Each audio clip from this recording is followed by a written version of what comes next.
Do motorcycle companies buy good reviews? This is a topic I've seen a ton of debate about, with a lot of folks rightly pointing to the fact that a manufacturer can dangle access to their bikes or events as an incentive against making a bad review. This is essentially the crux of an argument made in an old Fortnite video that has lived rent-free in my brain ever since I became a part of, for lack of a better term, the motorcycle influencer space. Personally, I like to think of what I do slightly more as journalism than influencing. I do try really hard to think critically about the bikes that I ride and about the videos that I produce. I don't just try to throw them together with some clickbaity title, even though I do sometimes do that.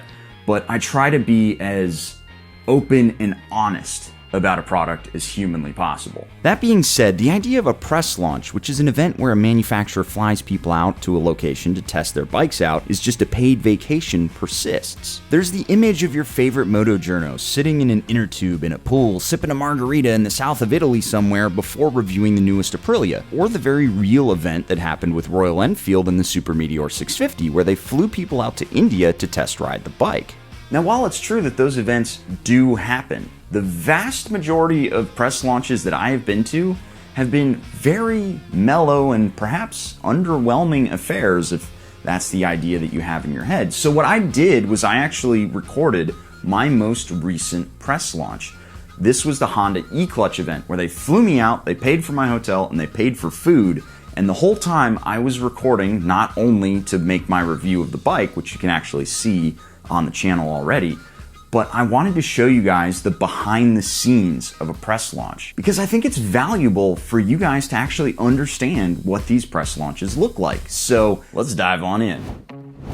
So here is all the gear that I'm bringing along. This is my camera bag, which has all the batteries. It's also got my big DSLR in there because we're filming something that I've deemed high enough production that it needs the big camera. Normally my travel rig is actually just this camera that I'm talking to right now, but I need something that's nicer because this is a press launch. We are dealing with a new piece of technology. I want to give this video its due. Along with that, you can see all my camera mounts and stuff. That one right there, that's what you see on the handlebars in every video, and that's my tripod that I put my cameras on. And then I've got my riding gear here. My Tech Air is under there, along with the vest that I wear over top of it. Stuff that's not in the bag is my computer gear, because I'll actually be working and editing while I'm on the road, either on the plane, at the hotel, or whatever. Because this is actually a work trip. I'll be putting down probably 2 18-ish hour days back to back, because I've got to get other videos in the pipeline for next week. Have you ever been out riding in a different town? Maybe you're traveling and you're looking for a good spot to ride, or maybe you're just sick and tired of riding up and down that same stretch of twisties you hit up every weekend. Well, back in the old days, you'd have to go to a gas station, find some dusty map rack, move it out of the way so you can lean against a wall, then peruse Google Maps until you find something new to ride. Or worse, you'd have to interact with another human being and listen to their whole life story when all you really care about is finding somewhere to ride. Well, now that pain and suffering has been alleviated once and for all by the fine folks at Calimoto. It's an app that can help you plan a ride anywhere in the world. It'll highlight twisty roads, mountain roads, and even dirt roads if you're looking to get slideways. The best part for me is that it's not just a phone app. You can plan your ride on their website, save it, then pull it up on your phone so you don't have to drop 1,000 pins in Google Maps and hope that you have them in the right order. Click that link down below and use the code SPIKE10 for 10% off a yearly subscription and start exploring new roads in your area, or wherever your aimless meandering takes you. And then I've got my helmet, and I've got, my clothes and toiletries and stuff. So all of that still needs to get packed because I am horrible at time management. And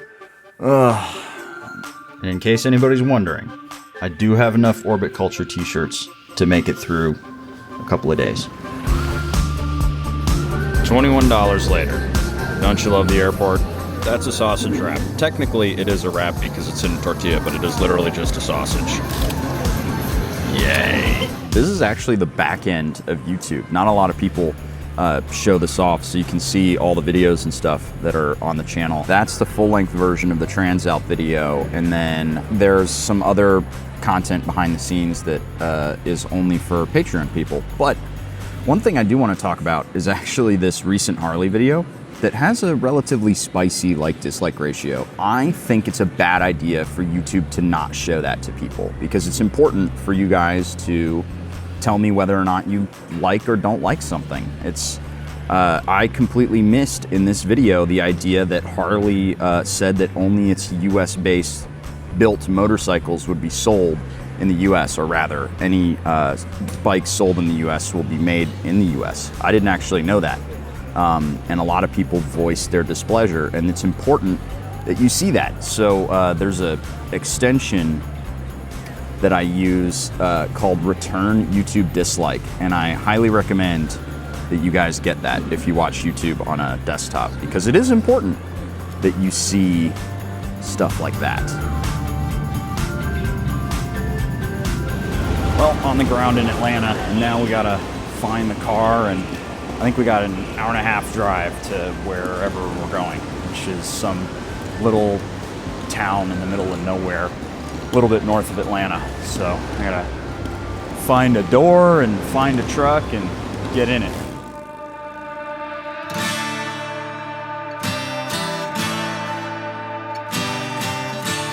And there's the full itinerary right there, so you're gonna see how stacked that is. It's actually a really quick turnaround. I haven't been at an event this tightly scheduled before.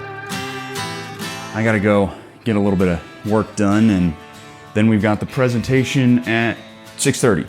I need to go through and do camera maintenance because I never do it when I'm at home, and I never clear my cards because I run 512 gigabytes, so sometimes I go on a trip and I realize the cards are full. So this is what I've been working on for the last hour. These aren't hors d'oeuvres, these are hors d'oeuvres. That's a fried chicken and waffle thing. Somebody just had a brilliant idea there. So I guess, you know, this is a fancy dining experience. Units that are out there, people who've experienced it, that is a big part of our history that we're super proud of. Now, is the CB650, is that your number one selling street bike in North America right now? No. It's the Grom. The Grom. Back in the hotel room, and I was planning on getting a little bit more work done tonight because I got to catch up on a little bit of stuff that since I lost a day to travel.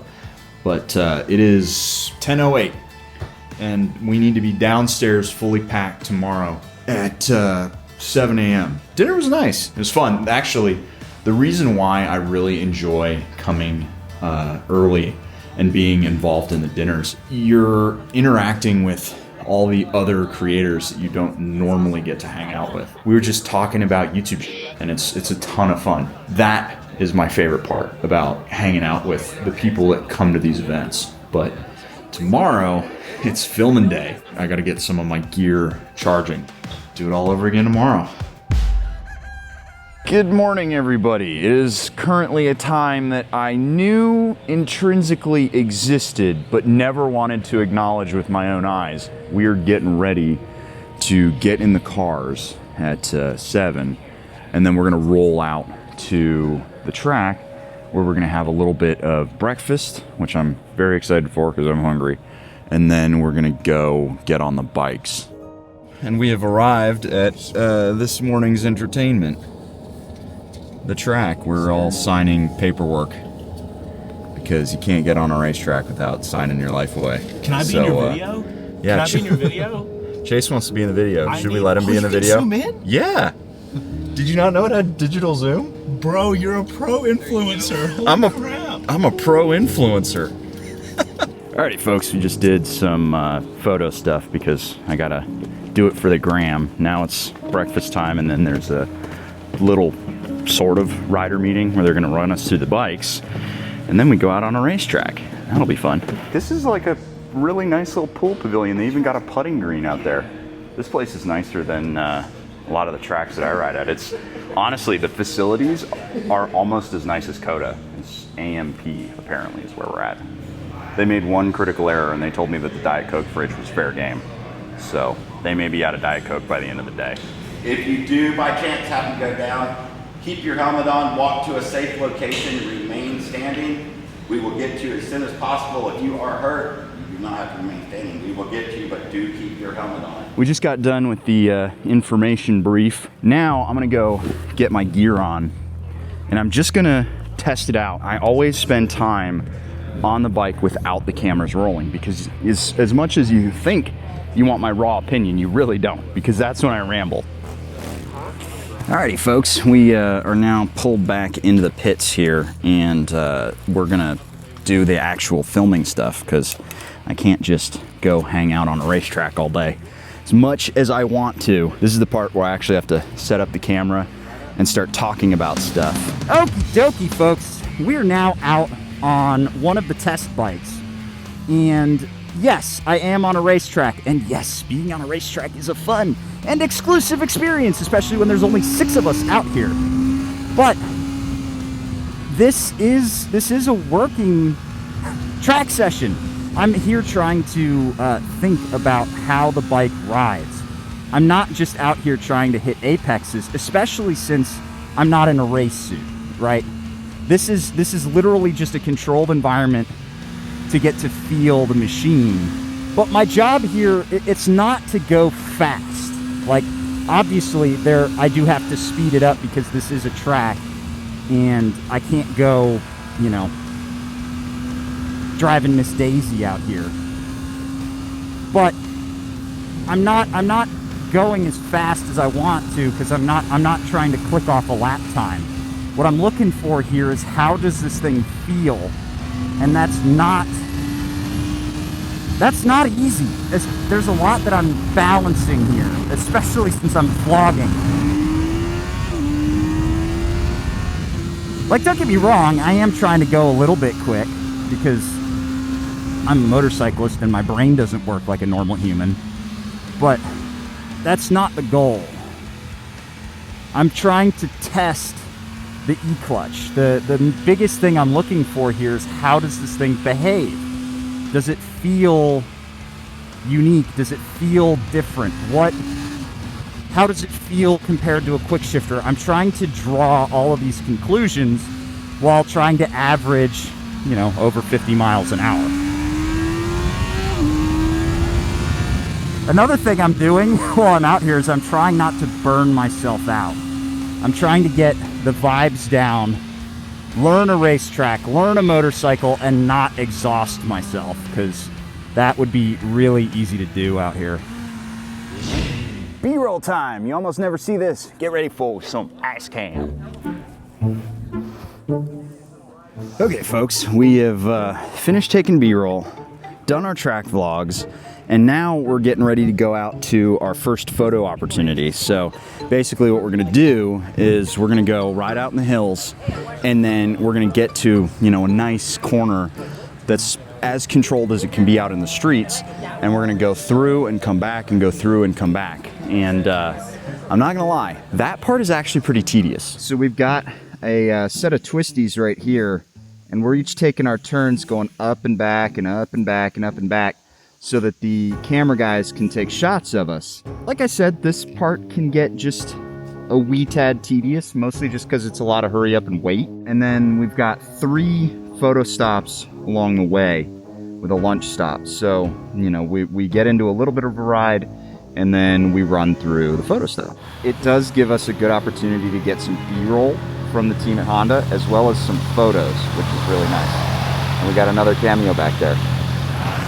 Quick little lunch stop here, and you can see exactly how big of production these are. There's only 6 of us that are riding the motorcycles. Everybody else here is support staff of some kind.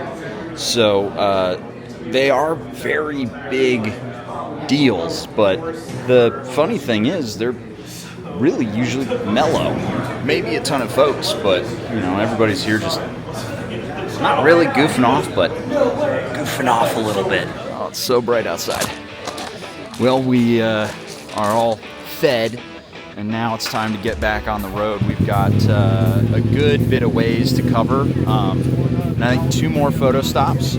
So we've got another 2 hours of riding. I got to do some more vlogging, and then I think it's back to the hotel. We already checked out though, and then I get back on a plane. Although it's not till 9:40 something, I think. Another hurry up and wait situation while we got some guys coming and going. This section's actually a little bit more populated, so you know, we're just chilling in the shade, waiting for the all clear, and then it's one at a time through, and then back to the twisties. But once again, this is the general flow of a press launch. Guys, as you can probably tell, the ride is over. We're back where we started. This is not the end of the journey, however. Now, you guys get to see all of the fun stuff that happens behind the scenes to make everything work. This was just I'd say probably 40% of the process was all this. Everything else is gonna come down the line a little bit. So, get you a little look in the background and see how it all works. Packing all my crap so I can hop in the van, get to the airport. I feel terrible for whoever's gonna be sitting next to me. I'll put on another layer of deodorant, but there ain't no saving me. Not till I take a shower. That's just great.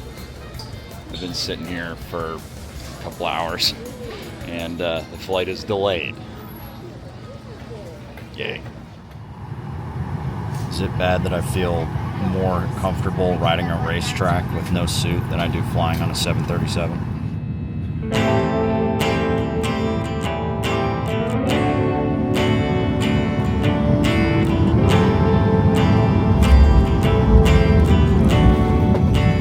Alrighty, folks. Today is now Sunday. We're back in the office. I've been here doing work since Saturday morning. I did a little bit of editing, a lot of footage ingestion, because that's usually what ends up happening. You end up with a ton of stuff, and now this is what I've got on the timeline so far. A lot of the track vlog stuff, and getting ready to edit the street vlog stuff, and then I gotta do a little bit of other filming. Now, there's a review embargo on this, and what that means is you can post stuff that Honda has already released themselves. That's stuff like specifications, how it works, anything that is already known to the public. What you can't do is you can't give your opinions until Tuesday the 27th at 10 a.m. Pacific Standard Time. The reason why companies do review embargoes is not some sort of way of controlling the message. It's actually to give everybody an equal shot at releasing their video on time. Basically, they run it in waves, right? So I was in the last wave. It wouldn't be fair to me if the guys in the first wave already had their videos out. So they want to give everybody time to get a good video done. Otherwise, people would just be rushing. Like, people could get a video out the very night they got done with the E-Clutch ride. Honda wants everybody to have that same opportunity. Hopefully you guys enjoyed this look at what a press launch is actually like. They're unique experiences, and I think that there's been a false idea of what goes on there. Certainly there are some where you're flying to wild destinations. I know Royal Enfield flies people out to India a lot, but at the end of the day, it's just testing a motorcycle in the environment that it was designed for. So that's what we did. We tested the CB650R E-Clutch on a racetrack and on the street in a nice twisty road environment. I think it's important that people see what actually goes on behind the scenes. So let me know if you enjoyed this. It was kind of interesting to put together because it's just fun to film sort of behind the scenes stuff. And I don't know, it makes me think a little bit harder about what I'm doing. So again, hopefully y'all enjoyed this. I'll catch you in the next one. See you later.